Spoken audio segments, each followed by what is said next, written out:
How's it going, guys? My name is Zach with the movie Castle, and today we're going to be taking a look at The Nice House on the Lake, book number 6. This is from DC's Black Label, and overall, this is a pretty big issue of it. This is number 6, and assuming I did my Googling correct, there's actually going to be 12 books in this series, and this is the halfway point.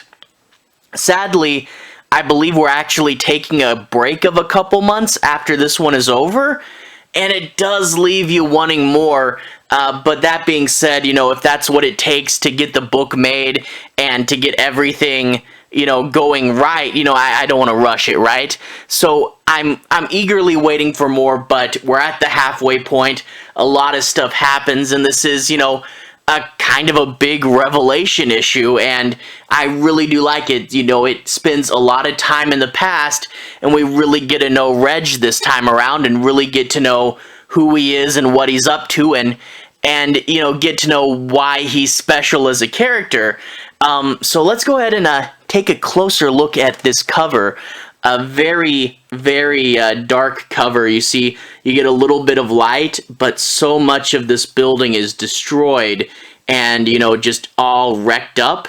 And then we get Reg, and he's kind of like hiding behind this pillar here, So, yeah, a very cool cover. But also, take a look at the top.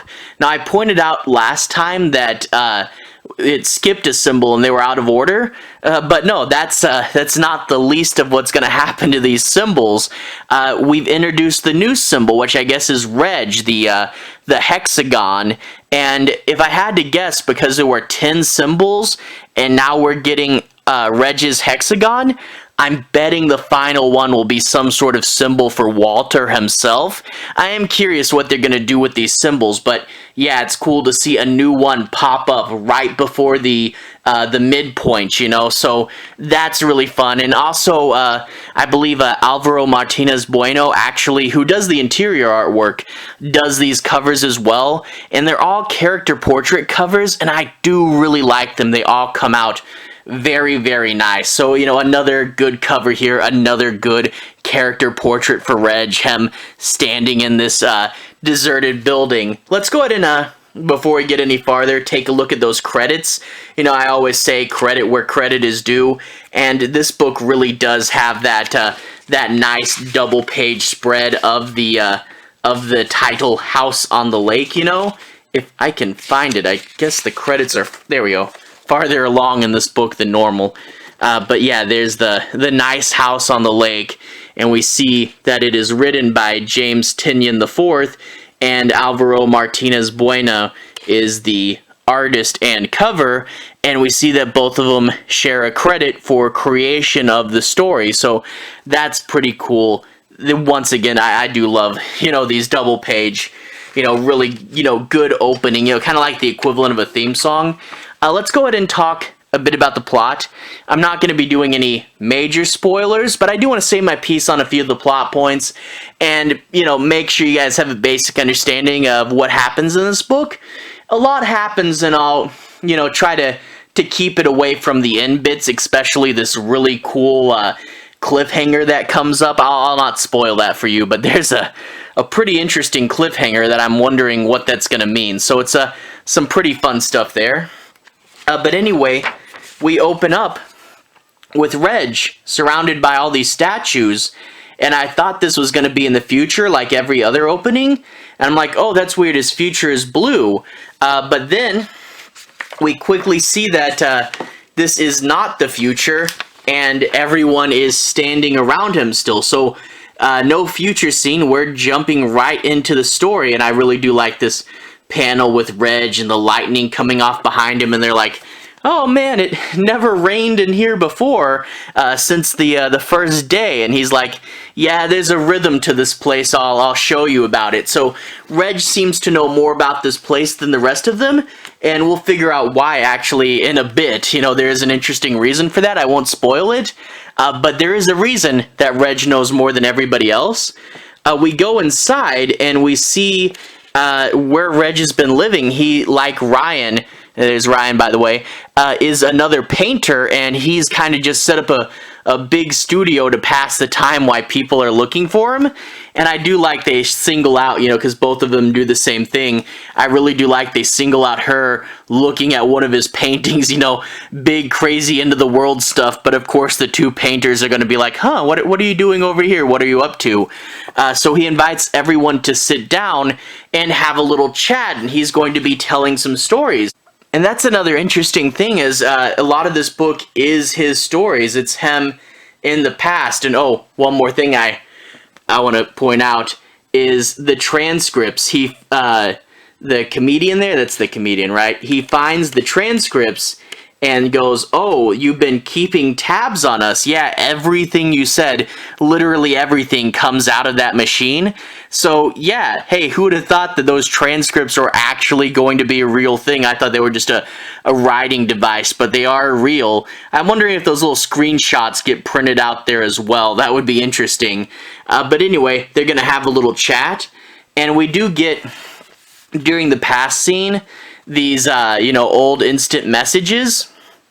So you can see more about what these characters are doing and what they're thinking.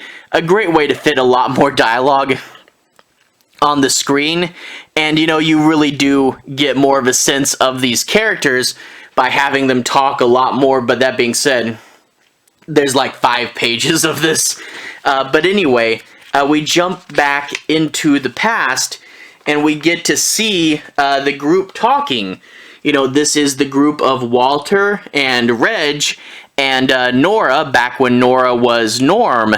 And they're talking about how you think the world will end. And Norm, he's got it dead on the money. He's basically talking about what's going to happen in the future, right at the start of this book, back in issue 1.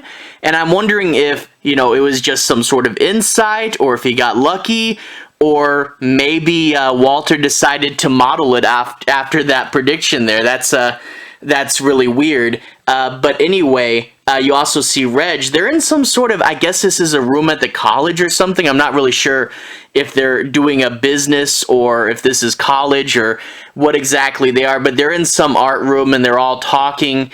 And, Walter likes Reg, but he doesn't feel the same way, but they still want to be friends, and there's all that sort of stuff going on. And overall, this is a really naturalistic conversation between the characters, and you really do feel like all this is, real people talking and just hanging out and making dumb jokes with each other. And you even get Walter making some joke about, he says, I'm a robot designed to rate humans, and I give you like a B- or a B+, So you get to see bits where you're like, was Walter really joking there? But anyway, we do find out through more conversations and stuff that Walter wants to have Norm and Reg come over to his house and spend the night, but he has something he needs to say to the two of them, something he probably shouldn't, and he hopes it won't change the way you look at him, which, I mean, we from the future have a good idea what this is going to be, but we don't know how it's going to play out, and it does play out in a really interesting way, So there they are, there's Walter in his little pajama pants there, and it's all nice and blue lit. It's going to be a pretty interesting scene, They're like, okay, you'll talk to us, and then we'll watch some dumb anime. Yeah, we'll talk, and yeah, it's going to be a big revelation. It actually does explain the unique role that Reg does have in here. And it's a really interesting revelation, but I won't spoil it for you, but it really does show, okay, that's a unique twist for this character. The idea of, what he had to do to wind up doing things this way. It's a unique and kind of creepy idea, what Walter's doing. And also you do get to find out a little bit more about who he is. It doesn't spell everything out, but you do get to find out a little bit more about what Walter is and what his goals are and stuff like that. Overall, really, really interesting. There's another nice wide shot of the inside of the Hexagon building. Really, really cool. overall, you know, like I said, the first issue of this book was definitely far from perfect, with way too much, you know, character introductions and stuff. But over time, this book really has grown on me, and it's one of the comics that I really look forward to. I really want to see how the mystery is solved, and they do pace this pretty well. And, you know, you're getting new information, but it doesn't feel rushed. It doesn't feel like it's going too slow. And I really am curious where this is all going. And I think, you know, definitely when this does come out in trade, because these first 6 are going to be the first trade, I believe, you'll get a lot of people binging it really quickly and then going, I want the second half now. So I hope when it's all out, they give it a nice 12-issue hardcover. That would be that'd be really good and worth picking up. But yeah, I really do like this book. It is going, I believe, going to go on a little bit of a hiatus, but I'll be back when it comes back and we'll keep talking about it. But overall, another fun issue. Anyway, to everyone who's watched so far, thank you for watching. To everyone who's liked and subscribed, thank you. You really are helping the channel out. I'll leave a relevant playlist on the bottom. If you guys want to see more, you can click there and see more.